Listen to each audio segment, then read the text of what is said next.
Craig, did your income decline and the local cane mill close, so you requested financial hardship? Yes, that's right, and CBA immediately refused any hardship. How many times did you approach CBA to meet to resolve your case? I approached them over many years, but at least from 2010 to 2016, when they never met me. How did you ultimately meet CBA? It was a question at a public primary production lending Senate inquiry that was made to CBA that CBA agreed to the meeting. Okay, has the bank admitted wrongdoing or fraud with your loan documents? No fraud, even though my signatures have been cut and pasted, an entire loan document fabricated, and 27 items in the loan application file and not right. Okay, we're seeing some of those on the screen now. Can you afford justice to fight CBA's court action to repossess your funds? Right. Were you so frustrated by CBA's lack of response and lack of any assistance or redress anywhere that your mental health deteriorated over the years and you got to the point of planning suicide on 2 occasions? Yes, it was incredibly frustrating over 9 years and depressing that there is no redress out there.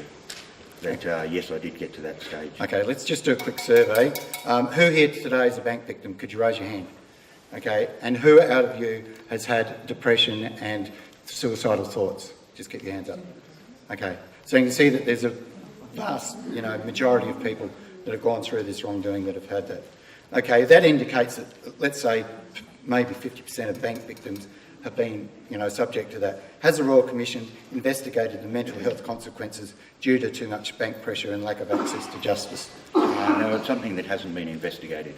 What would you suggest to Commissioner Hayne? Well, I think that the mental health consequences is one area to be investigated. The collusion between banks and valuers, it's a fraud, that needs to be investigated. The terms of reference extended, and we need a lot more time. I'd also say that, like the Royal Commission into the Sexual Abuse of Children, that had 5 years and they interviewed thousands of people. Virtually everybody had a chance to get up and be heard. We should have the same rights. Okay, thanks very much. Okay, we're just going to have a bit of a quick look at some of the these are some of the frauds, the documents that are happening. And this one here is Natasha Keys.